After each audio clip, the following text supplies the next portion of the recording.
بسم اللہ الرحمن الرحیم، اللہ کے نام سے جو رحمان و رحیم ہے۔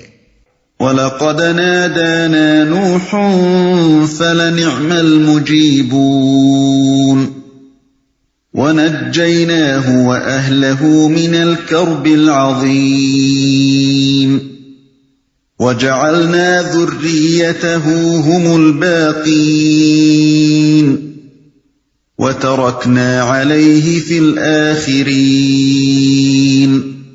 ہم کو اس سے پہلے نوح نے پکارا تھا تو دیکھو کہ ہم کیسے اچھے جواب دینے والے تھے۔ ہم نے اس کو اور اس کے گھر والوں کو کرب عظیم سے بچا لیا اور اسی کی نسل کو باقی رکھا اور بعد کی نسلوں میں اس کی تعریف و توصیف چھوڑ دی۔ ہم کو اس مضمون کا تعلق پچھلے رکوع کے آخری فقروں سے ہے۔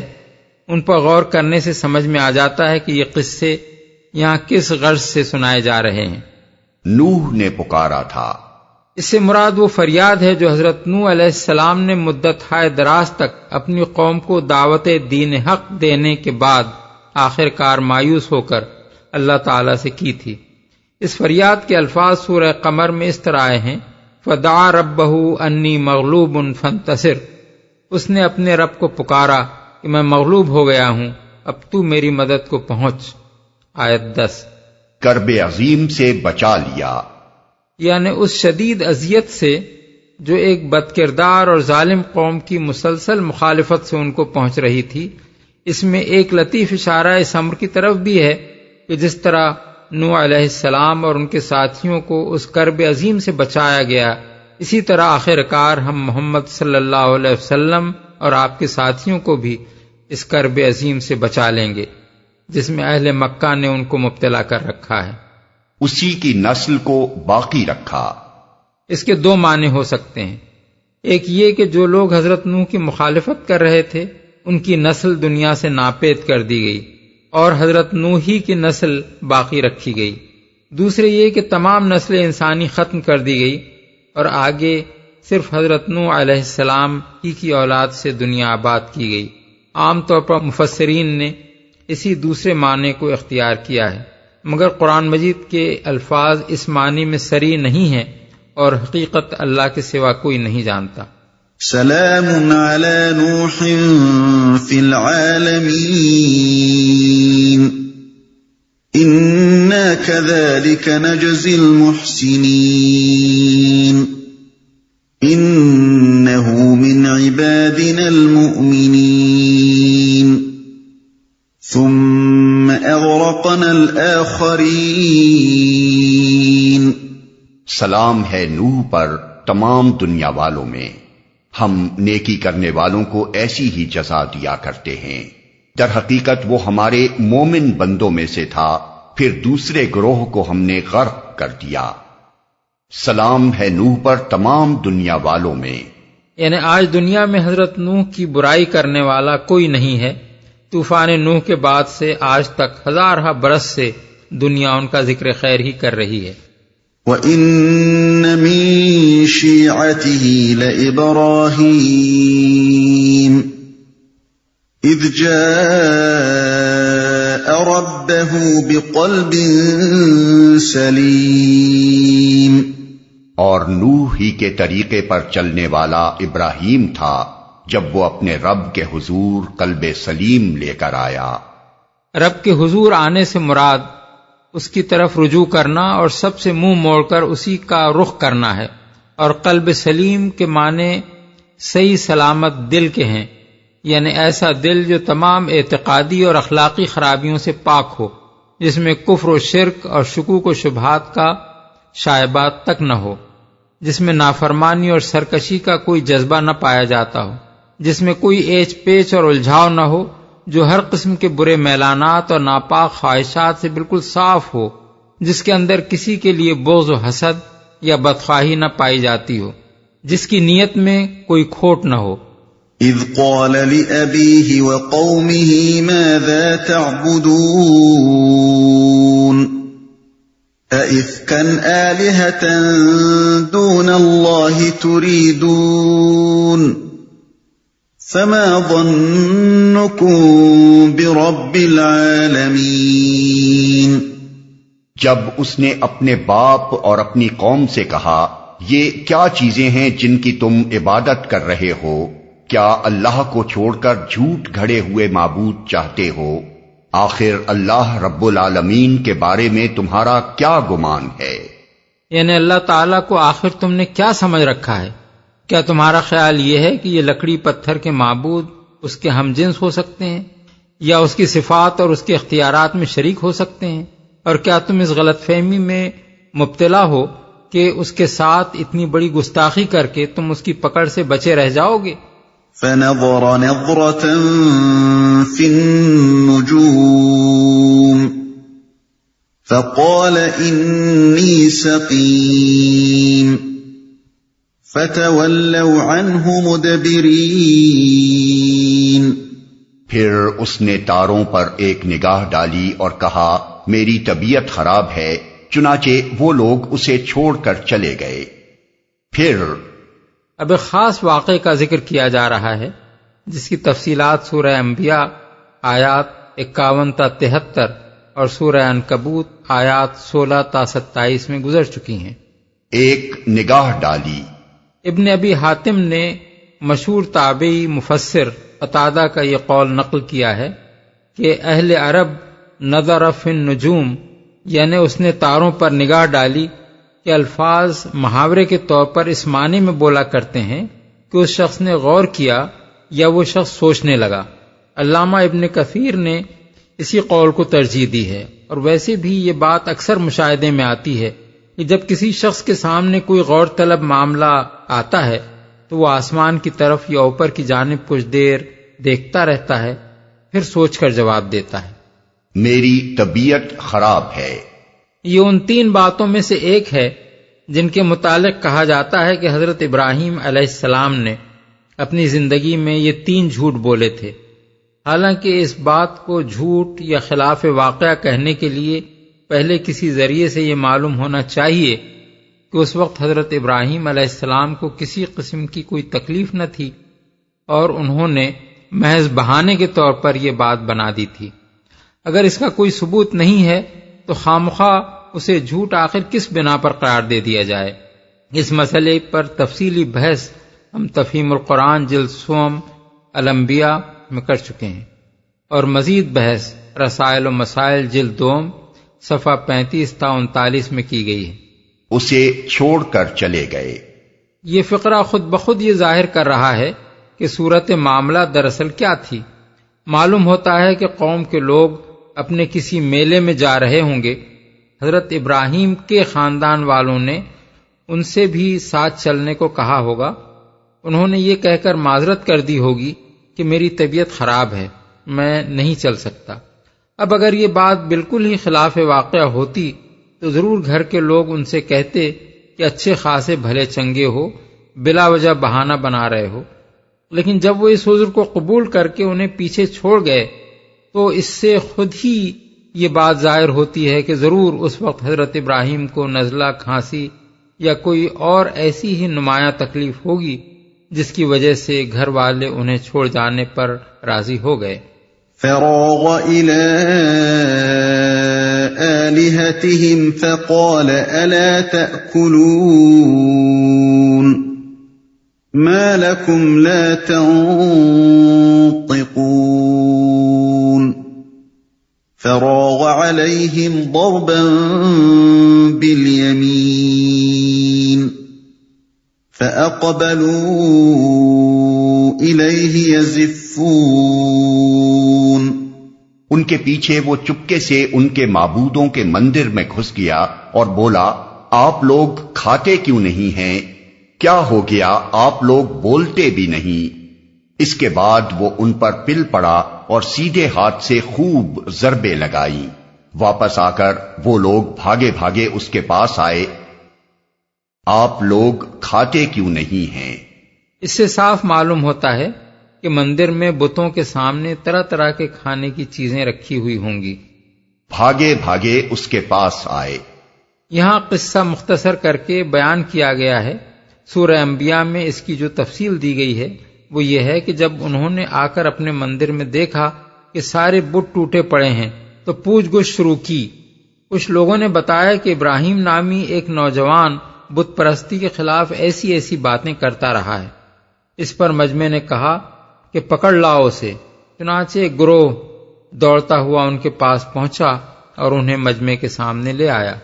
قال اتعبدون ما تنحتون واللہ خلقکم وما تعملون۔ اس نے کہا کیا تم اپنی ہی تراشی ہوئی چیزوں کو پوجتے ہو حالانکہ اللہ ہی نے تم کو بھی پیدا کیا ہے اور ان چیزوں کو بھی جنہیں تم بناتے ہو۔ قالوا بنوا له بنيانا فألقوه في الجحيم۔ انہوں نے آپس میں کہا اس کے لیے ایک الاؤ تیار کرو اور اسے دہکتی ہوئی آگ کے ڈھیر میں پھینک دو۔ فأرادوا به كيدا فجعلناهم الأسفلين۔ انہوں نے اس کے خلاف ایک کارروائی کرنا چاہی تھی مگر ہم نے انہی کو نیچا دکھا دیا۔ سورہ انبیاء آیت 69 میں الفاظ یہ ہیں قلنا یا نار کونی بردم و سلامن علی ابراہیم، یعنی ہم نے کہا اے آگ ٹھنڈی ہو جا اور سلامتی بن جا ابراہیم کے لیے۔ اور سورہ عنکبوت آیت 24 میں ارشاد ہوا ہے فَأَنْجَاهُ اللَّهُ مِنَ النَّارِ، یعنی پھر اللہ نے اس کو آگ سے بچا لیا۔ اس سے یہ ثابت ہوتا ہے کہ ان لوگوں نے حضرت ابراہیم کو آگ میں پھینک دیا تھا اور پھر اللہ تعالیٰ نے انہیں اس سے بسلامت نکال دیا۔ آیت کے یہ الفاظ کہ انہوں نے اس کے خلاف ایک کارروائی کرنی چاہی تھی مگر ہم نے انہیں نیچا دکھا دیا، اس معنی میں نہیں لیے جا سکتے کہ انہوں نے حضرت ابراہیم کو آگ میں پھینکنا چاہا تھا مگر نہ پھینک سکے، بلکہ مذکورہ بالا آیات کے ساتھ ملا کر دیکھنے سے ان کا صاف مطلب یہی معلوم ہوتا ہے کہ وہ آگ میں پھینک کر انہیں ہلاک کر دینا چاہتے تھے مگر نہ کر سکے، اور ان کے معجزانہ طریقے سے بچ جانے کا نتیجہ یہ ہوا کہ ابراہیم علیہ السلام کی برتری ثابت ہو گئی اور مشرکین کو اللہ نے نیچا دکھا دیا۔ اس واقعے کو بیان کرنے سے اصل مقصود قریش کے لوگوں کو اس بات پر متنبہ کرنا ہے کہ جن ابراہیم علیہ السلام کی اولاد ہونے پر تم فخر کرتے ہو ان کا طریقہ وہ نہ تھا جو تم نے اختیار کر رکھا ہے، بلکہ وہ تھا جسے محمد صلی اللہ علیہ وسلم پیش کر رہے ہیں۔ اب اگر تم ان کو نیچا دکھانے کے لیے وہ چالیں چلو گے جو حضرت ابراہیم کی قوم نے ان کے ساتھ چلی تھیں تو آخرکار نیچا تم ہی دیکھو گے، محمد صلی اللہ علیہ وسلم کو نیچا تم نہیں دکھا سکتے۔ وقال انی ذاہب الی ربی سیہدین رب هب لی من الصالحین۔ ابراہیم نے کہا میں اپنے رب کی طرف جاتا ہوں، وہی میری رہنمائی کرے گا۔ اے پروردگار مجھے ایک بیٹا عطا کر جو صالحوں میں سے ہو۔ ابراہیم نے کہا، یعنی آگ سے بسلامت نکل آنے کے بعد جب حضرت ابراہیم نے ملک سے نکل جانے کا فیصلہ کیا تو چلتے وقت یہ الفاظ کہے اپنے رب کی طرف جاتا ہوں۔ اس کا مطلب یہ ہے کہ میں اللہ کی خاطر نکل رہا ہوں کیونکہ اسی کا ہو جانے کی وجہ سے میری قوم میری دشمن ہو گئی ہے، ورنہ کوئی دنیاوی جھگڑا میرے اور اس کے درمیان نہ تھا کہ اس کی بنا پر مجھے اپنا وطن چھوڑنا پڑ رہا ہو، نیز یہ کہ میرا دنیا میں کوئی ٹھکانہ نہیں ہے، جس کا رخ کروں تن بتقدیر بس اللہ کے بھروسے پر نکل رہا ہوں، جدھر وہ لے جائے گا اسی طرف چلا جاؤں گا۔ جو صالحوں میں سے ہو۔ اس دعا سے خود بخود یہ بات معلوم ہوتی ہے کہ حضرت ابراہیم اس وقت بے اولاد تھے۔ قرآن مجید میں دوسرے مقامات پر جو حالات بیان کیے گئے ہیں ان سے معلوم ہوتا ہے کہ آپ صرف ایک بیوی اور ایک بھتیجے حضرت لوط کو لے کر ملک سے نکلے تھے۔ اس وقت فطرتاً آپ کے دل میں یہ خواہش پیدا ہوئی کہ اللہ کوئی صالح اولاد عطا فرمائے جو اس غریب الوطنی کی حالت میں آپ کا غم غلط کرے۔ فبشرناہ بغلام حلیم۔ اس دعا کے جواب میں ہم نے اس کو ایک حلیم بردبار لڑکے کی بشارت دی۔ اس سے یہ نہ سمجھ لیا جائے کہ دعا کرتے ہی یہ بشارت دے دی گئی۔ قرآن مجید ہی میں ایک دوسرے مقام پر حضرت ابراہیم علیہ السلام کا یہ قول نقل کیا گیا ہے کہ الحمدللہ الذی وہب لی علی الکبر اسماعیل و اسحاق، شکر ہے اس خدا کا جس نے مجھے بڑھاپے میں اسماعیل اور اسحاق عطا فرمائے۔ سورہ ابراہیم آیت 39۔ اس سے ثابت ہوتا ہے کہ سیدنا ابراہیم علیہ السلام کی دعا اور اس بشارت کے درمیان سالہ سال کا فصل تھا۔ بائبل کا بیان ہے کہ حضرت اسماعیل کی پیدائش کے وقت حضرت ابراہیم کی عمر 86 برس کی تھی، پیدائش باب 16 آیت 16، اور حضرت اسحاق کی پیدائش کے وقت 100 برس کی، باب 21 آیت 5۔ فلما بلغ معه السعي قال يا بني إني أرى في المنام أني أذبحك فانظر ماذا ترى قال يا أبت افعل ما تؤمر ستجدني إن شاء اللہ من الصابرین۔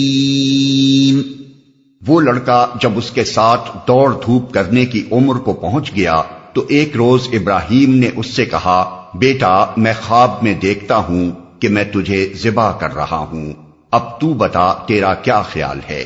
اس نے کہا، ابا جان جو کچھ آپ کو حکم دیا جا رہا ہے اسے کر ڈالیے، آپ انشاءاللہ مجھے صابروں میں سے پائیں گے، تجھے ذبح کر رہا ہوں۔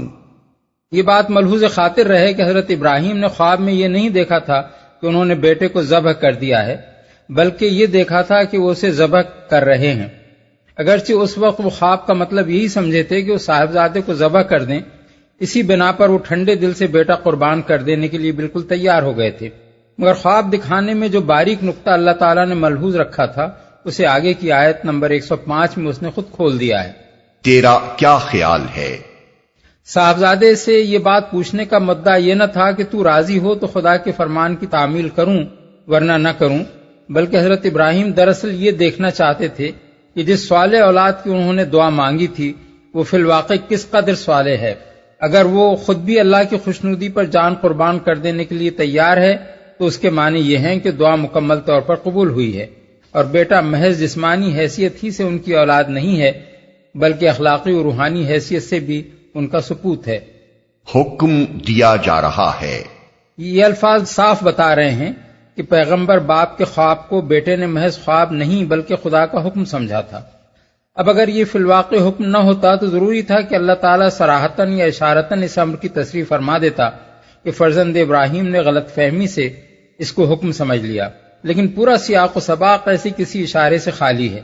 اسی بنا پر اسلام میں یہ عقیدہ پایا جاتا ہے کہ انبیاء کا خواب محض خواب نہیں ہوتا بلکہ وہ بھی وحی کی اقسام میں سے ایک قسم ہے۔ ظاہر ہے کہ جس بات سے ایک اتنا بڑا قاعدہ خدا کی شریعت میں شامل ہو سکتا ہو وہ اگر مبنی بر حقیقت نہ ہوتی بلکہ محض غلط فہمی ہوتی تو ممکن نہ تھا کہ اللہ تعالیٰ اس کی تردید نہ فرماتا۔ قرآن کو کلام الہی ماننے والے کے لیے یہ تسلیم کرنا محال ہے کہ اللہ تعالیٰ سے ایسی بھول چوک بھی صادر ہو سکتی ہے۔ فلما أسلما وتله للجبين وناديناه أن يا إبراهيم قد صدقت الرؤيا إنا كذلك نجزي المحسنين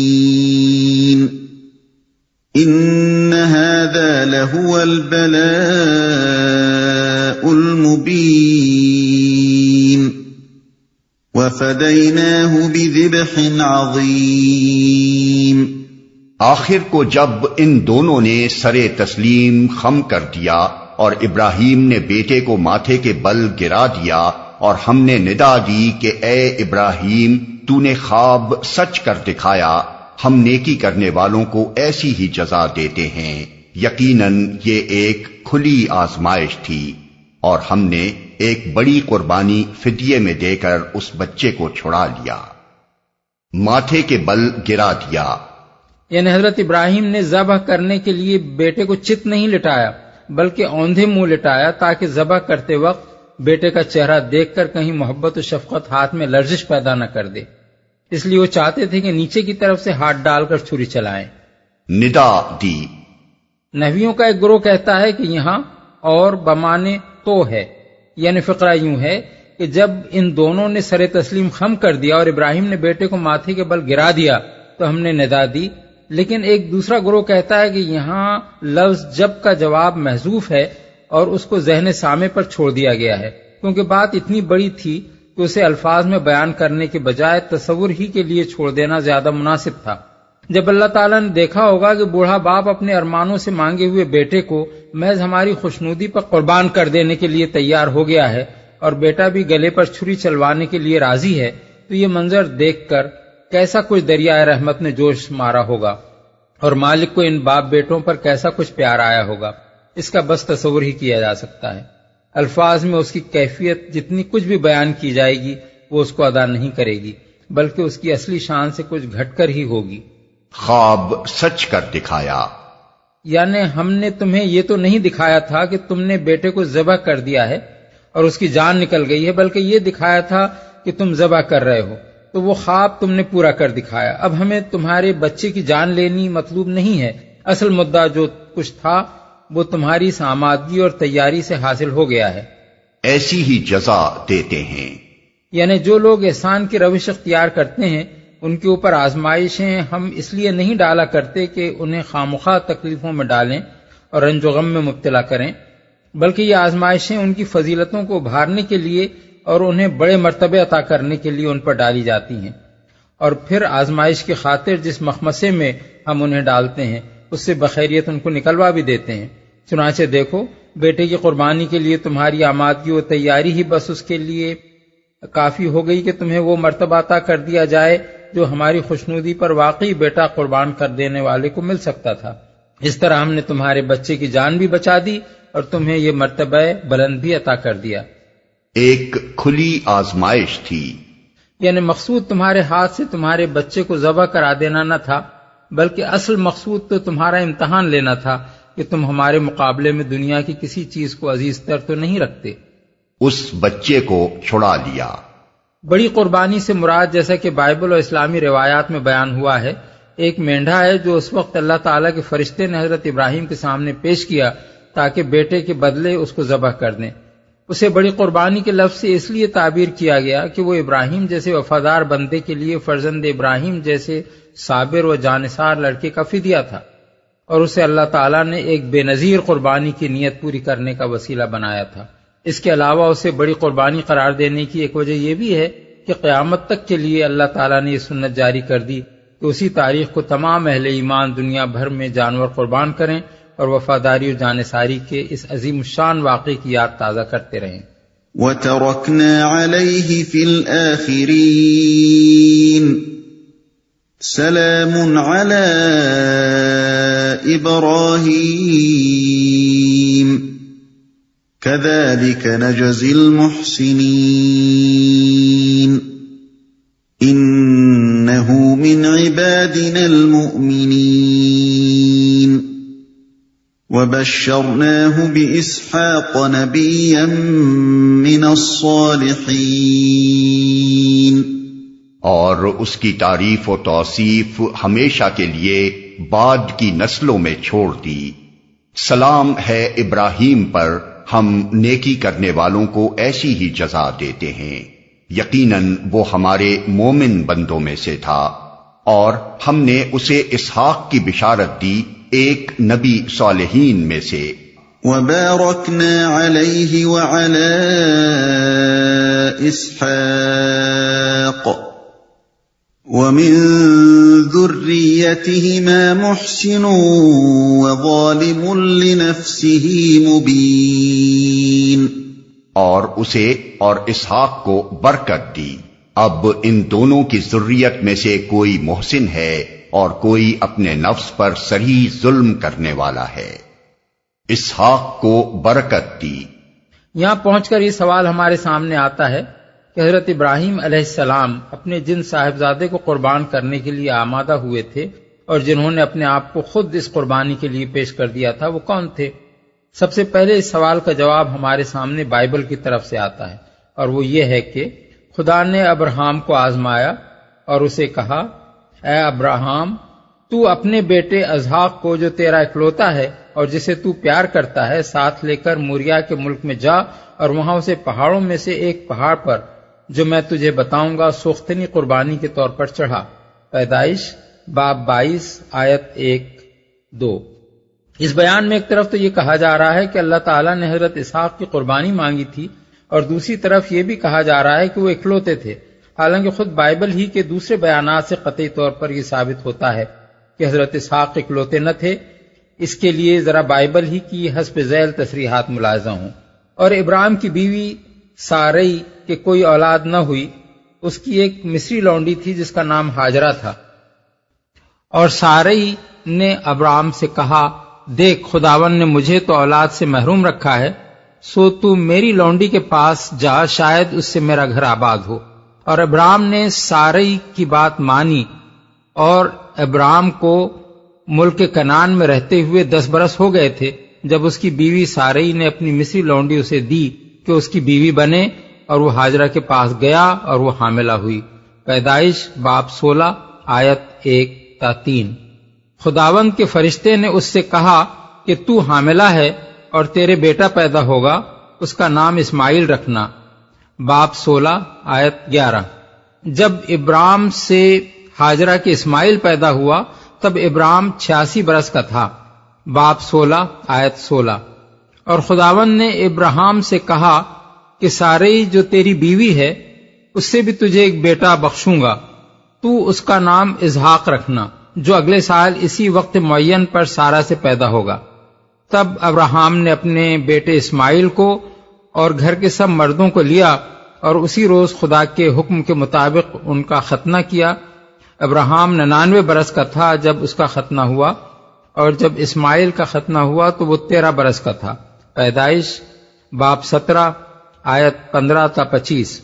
اور جب اس کا بیٹا اسحاق اس سے پیدا ہوا تو ابراہیم 100 برس کا تھا۔ پیدائش باب 21 آیت 5۔ اس سے بائبل کی تضاد بیانی صاف کھل جاتی ہے۔ ظاہر ہے کہ 14 برس تک تنہا حضرت اسماعیل ہی حضرت ابراہیم کے بیٹے تھے۔ اب اگر قربانی اکلوتے بیٹے کی مانگی گئی تھی تو وہ حضرت اسحاق کی نہیں بلکہ حضرت اسماعیل کی تھی، کیونکہ وہی اکلوتے تھے۔ اور اگر حضرت اسحاق کی قربانی مانگی گئی تھی تو پھر یہ کہنا غلط ہے کہ اکلوتے بیٹے کی قربانی مانگی گئی تھی۔ اس کے بعد ہم اسلامی روایات کو دیکھتے ہیں اور ان میں سخت اختلاف پایا جاتا ہے۔ مفسرین نے صحابہ و تابعین کی جو روایات نقل کی ہیں ان میں ایک گروہ کا قول یہ بیان کیا گیا ہے کہ وہ صاحبزادے حضرت اسحاق تھے، اور اس گروہ میں حسب ذیل بزرگوں کے نام ملتے ہیں: حضرت عمر، حضرت علی، حضرت عبداللہ بن مسعود، حضرت عباس بن عبد المطلب، حضرت عبداللہ بن عباس، حضرت ابو ہریرہ، قتادہ، اکرمہ، حسن بصری، سعید بن جبیر، مجاہد، شعبی، مسروق، مکحول، زہری، عطا، مقاتل، سدئی، کعب احبار، زید بن اسلم وغیرہ۔ دوسرا گروہ کہتا ہے کہ وہ حضرت اسماعیل تھے، اور اس گروہ میں حسب ذیل بزرگوں کے نام نظر آتے ہیں: حضرت ابوبکر، حضرت علی، حضرت عبداللہ بن عمر، حضرت عبداللہ بن عباس، حضرت ابو ہریرہ، حضرت معاویہ، اکرمہ، مجاہد، یوسف بن مہران، حسن بصری، محمد بن کعب القرظی، شعبی، سعید بن المسیب، ضحاک، محمد بن علی بن حسین، محمد الباقر، ربیع بن انس، احمد بن حنبل وغیرہ۔ ان دونوں فہرستوں کا تقابل کیا جائے تو متعدد نام ان میں مشترک نظر آئیں گے، یعنی ایک ہی بزرگ سے دو مختلف قول منقول ہوئے ہیں۔ مثلا حضرت عبداللہ بن عباس سے اکرمہ قول نقل کرتے ہیں کہ وہ صاحبزادے حضرت اسحاق تھے، مگر انہی سے عطا بن ابی رباح یہ بات نقل کرتے ہیں کہ زعمت الیہود انہ اسحاق وکذبت الیہود، یہودیوں کا دعویٰ ہے کہ وہ اسحاق تھے مگر یہودی جھوٹ کہتے ہیں۔ اسی طرح حضرت حسن بصری سے ایک روایت یہ ہے کہ وہ حضرت اسحاق کے ذبح ہونے کے قائل تھے، مگر عمرو بن عبید کہتے ہیں کہ حسن بصری کو اس امر میں کوئی شک نہیں تھا کہ حضرت ابراہیم کے جس بیٹے کو ذبح کرنے کا حکم ہوا تھا وہ اسماعیل علیہ السلام تھے۔ اس اختلاف روایات کا نتیجہ یہ ہوا ہے کہ علماء اسلام میں سے بعض پورے جزم و وثوق کے ساتھ حضرت اسحاق کے حق میں رائے دیتے ہیں، مثلا ابن جریر اور قاضی عیاض، اور بعض قطعی طور پر حکم لگاتے ہیں کہ ذبیح حضرت اسماعیل تھے، مثلا ابن کثیر، اور بعض مذبذب ہیں، مثلا جلال الدین سیوطی، لیکن اگر تحقیق کی نگاہ سے دیکھا جائے تو یہ امر ہر شک و شبہ سے بالاتر نظر آتا ہے کہ حضرت اسماعیل ہی ذبیح تھے۔ اس کے دلائل حسب ذیل ہیں۔ نمبر 1، اوپر قرآن مجید میں اللہ تعالیٰ کا یہ ارشاد گزر چکا ہے کہ اپنے وطن سے ہجرت کرتے وقت حضرت ابراہیم نے ایک صالح بیٹے کے لیے دعا کی تھی، اور اس کے جواب میں اللہ تعالیٰ نے ان کو ایک حلیم لڑکے کی بشارت دی۔ فہوائے کلام صاف بتا رہا ہے کہ یہ دعا اس وقت کی گئی تھی جب آپ بے اولاد تھے، اور بشارت جس لڑکے کی دی گئی وہ آپ کا ایک پہلوٹا بچہ تھا۔ پھر یہ بھی قرآن ہی کے سلسلہ کلام سے ظاہر ہوتا ہے کہ وہی بچہ جب باپ کے ساتھ دوڑنے چلنے کے قابل ہوا تو اسے ذبح کرنے کا اشارہ فرمایا گیا۔ اب یہ بات قطعی طور پر ثابت ہے کہ حضرت ابراہیم کے پہلوٹے صاحبزادے حضرت اسماعیل تھے، نہ کہ حضرت اسحاق۔ خود قرآن مجید میں صاحبزادوں کی ترتیب اس طرح بیان ہوئی ہے: الحمدللہ الذی وہب لی علی الکبر اسماعیل و اسحاق، ابراہیم، آیت 39۔ نمبر 2، قرآن مجید میں جہاں حضرت اسحاق کی بشارت دی گئی ہے وہاں ان کے لیے غلام علیم، علم والے لڑکے کے الفاظ استعمال کیے گئے ہیں۔ فبشروہ بغلام علیم، الذاریات، آیت 28۔ لا توجل انا نبشرک بغلام علیم، الحجر، آیت 53۔ مگر یہاں جس لڑکے کی بشارت دی گئی ہے اس کے لیے غلام حلیم یعنی بردبار لڑکے کے الفاظ استعمال ہوئے ہیں۔ اس سے ظاہر ہوتا ہے کہ دو صاحبزادوں کی دو نمایاں صفات الگ الگ تھیں، اور ذبح کا حکم غلام علیم کے لیے نہیں بلکہ غلام حلیم کے لیے تھا۔ نمبر 3، قرآن مجید میں حضرت اسحاق کی پیدائش کی خوشخبری دیتے ہوئے ساتھ ہی ساتھ یہ خوشخبری بھی دے دی گئی تھی کہ ان کے ہاں یعقوب جیسا بیٹا پیدا ہوگا۔ فبشرناہا باسحاق ومن وراء اسحاق یعقوب، ہود، آیت 71۔ اب ظاہر ہے کہ جس بیٹے کی پیدائش کی خبر دینے کے ساتھ ہی یہ خبر بھی دی جا چکی ہو کہ اس کے ہاں ایک لائق لڑکا پیدا ہوگا، اس کے متعلق اگر حضرت ابراہیم کو یہ خواب دکھایا جاتا کہ آپ اسے ذبح کر رہے ہیں تو حضرت ابراہیم اس سے کبھی یہ نہ سمجھ سکتے تھے کہ اس بیٹے کو قربان کر دینے کا اشارہ فرمایا جا رہا ہے۔ علامہ ابن جریر اس دلیل کا یہ جواب دیتے ہیں کہ ممکن ہے یہ خواب حضرت ابراہیم کو اس وقت دکھایا گیا ہو جب حضرت اسحاق کے ہاں حضرت یعقوب پیدا ہو چکے ہوں، لیکن در حقیقت یہ اس دلیل کا نہایت ہی بودہ جواب ہے۔ قرآن مجید کے الفاظ یہ ہیں کہ جب وہ لڑکا باپ کے ساتھ دوڑنے چلنے کے قابل ہو گیا تب یہ خواب دکھایا گیا تھا۔ ان الفاظ کو جو شخص بھی خالی ذہن ہو کر پڑھے گا اس کے سامنے 8-10 برس کے بچے کی تصویر آئے گی۔ کوئی شخص بھی یہ تصور نہیں کر سکتا کہ جوان صاحب اولاد بیٹے کے لیے یہ الفاظ استعمال کیے گئے ہوں گے۔ نمبر 4، اللہ تعالیٰ سارا قصہ بیان کرنے کے بعد آخر میں فرماتا ہے کہ ہم نے اسے اسحاق کی بشارت دی، ایک نبی صالحین میں سے۔ اس سے صاف معلوم ہوتا ہے کہ یہ وہی بیٹا نہیں ہے جسے ذبح کرنے کا اشارہ کیا گیا تھا، بلکہ پہلے کسی اور بیٹے کی بشارت دی گئی، پھر جب وہ باپ کے ساتھ دوڑنے چلنے کے قابل ہوا تو اسے ذبح کرنے کا حکم ہوا۔ پھر جب حضرت ابراہیم اس امتحان میں کامیاب ہو گئے تب ان کو ایک اور بیٹے اسحاق علیہ السلام کے پیدا ہونے کی بشارت دی گئی۔ یہ ترتیب واقعات قطعی طور پر فیصلہ کر دیتی ہے کہ جن صاحبزادے کو ذبح کرنے کا حکم ہوا تھا وہ حضرت اسحاق نہ تھے بلکہ وہ ان سے کئی برس پہلے پیدا ہو چکے تھے۔ علامہ ابن جریر اس صریح دلیل کو یہ کہہ کر رد کر دیتے ہیں کہ پہلے صرف حضرت اسحاق کے پیدا ہونے کی بشارت دی گئی تھی، پھر جب وہ خدا کی خوشنودی پر قربان ہونے کے لیے تیار ہو گئے تو اس کا انعام اس شکل میں دیا گیا کہ ان کے نبی ہونے کی خوشخبری دی گئی۔ لیکن یہ ان کے پہلے جواب سے بھی زیادہ کمزور جواب ہے۔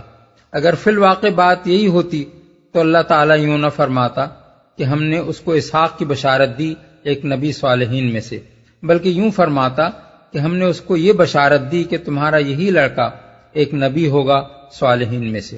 نمبر 5، معتبر روایات سے یہ ثابت ہے کہ حضرت اسماعیل کے فدیے میں جو مینڈھا ذبح کیا گیا تھا اس کے سینگ خانہ کعبہ میں حضرت عبداللہ بن زبیر کے زمانے تک محفوظ تھے۔ بعد میں جب حجاج بن یوسف نے حرم میں ابن زبیر کا محاصرہ کیا اور خانہ کعبہ کو مسمار کر دیا تو وہ سینگ بھی ضائع ہو گئے۔ ابن عباس اور عامر شعبی دونوں اس امر کی شہادت دیتے ہیں کہ انہوں نے خود خانہ کعبہ میں سینگ دیکھے ہیں۔ ابن کثیر، یہ اس بات کا ثبوت ہے کہ قربانی کا یہ واقعہ شام میں نہیں بلکہ مکہ معظمہ میں پیش آیا تھا، حضرت اسماعیل کے ساتھ پیش آیا تھا، اسی لیے تو حضرت ابراہیم و اسماعیل کے تعمیر کردہ خانہ کعبہ میں اس کی یادگار محفوظ رکھی گئی تھی۔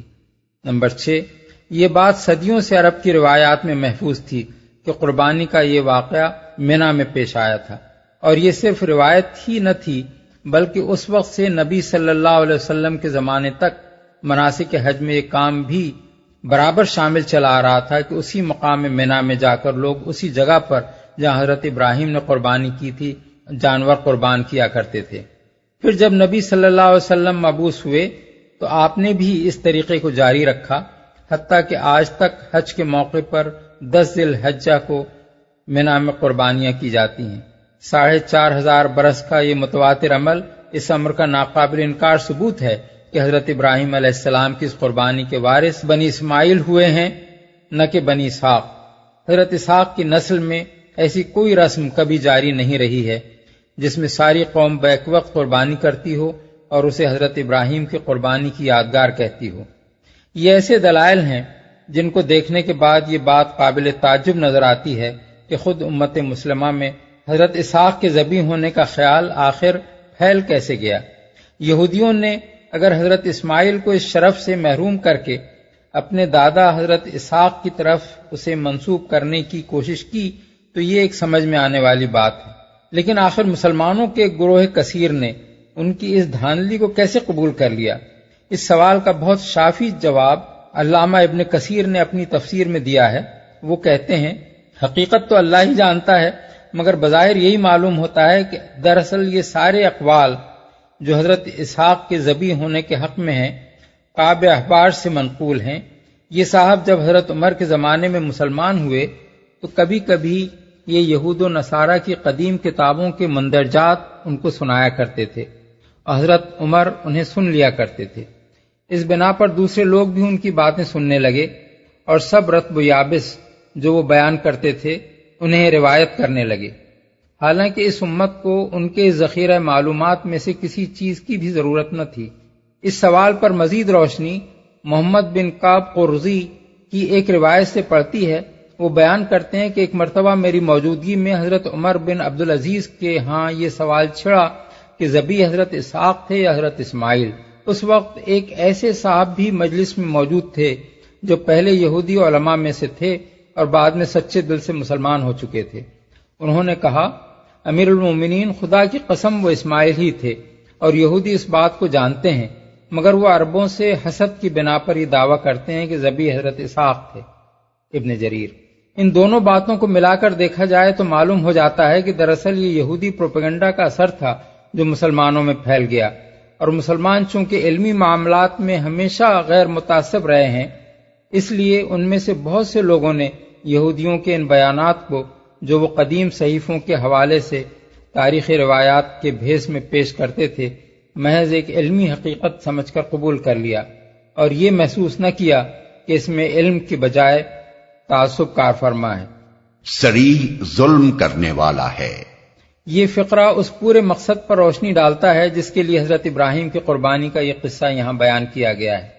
حضرت ابراہیم کے 2 بیٹوں کی نسل سے 2 بہت بڑی قومیں پیدا ہوئیں، ایک بنی اسرائیل جن کے گھر سے دنیا کے 2 بڑے مذہب یہودیت اور نصرانیت نکلے اور انہوں نے روئے زمین کے بہت بڑے حصے کو حلقہ بگوش بنایا، دوسرے بنی اسماعیل جو نزول قرآن کے وقت تمام اہل عرب کے مقتدا و پیشوا تھے، اور اس وقت مکہ معظمہ کے قبیلہ قریش کو ان میں سب سے زیادہ اہم مقام حاصل تھا۔ نسل ابراہیمی کی ان 2 شاخوں کو جو کچھ بھی عروج نصیب ہوا وہ حضرت ابراہیم اور ان کے ان 2 عظیم المرتبت صاحبزادوں کے ساتھ انتساب کی بدولت ہوا، ورنہ دنیا میں نہ معلوم ایسے کتنے خاندان پیدا ہوئے ہیں اور گوشہ گمنامی میں جا پڑے ہیں۔ اب اللہ تعالیٰ اس خاندان کی تاریخ کا سب سے زیادہ زرین کارنامہ سنانے کے بعد ان دونوں گروہوں کو یہ احساس دلاتا ہے کہ تمہیں دنیا میں یہ جو کچھ شرف نصیب ہوا ہے وہ خدا پرستی اور اخلاص و فدویت کی ان شاندار روایات کی وجہ سے ہوا ہے جو تمہارے باپ دادا ابراہیم و اسماعیل اور اسحاق علیہ السلام نے قائم کی تھیں۔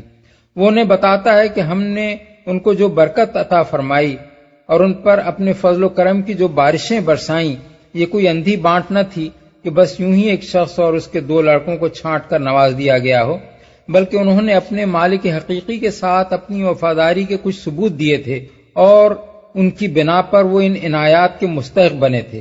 اب تم لوگ محض اس فخر کی بنا پر کہ تم ان کی اولاد ہو ان عنایات کے مستحق نہیں ہو سکتے۔ ہم تو یہ دیکھیں گے کہ تم میں سے محسن کون ہے اور ظالم کون، پھر جو جیسا ہوگا اس کے ساتھ ویسا ہی معاملہ کریں گے۔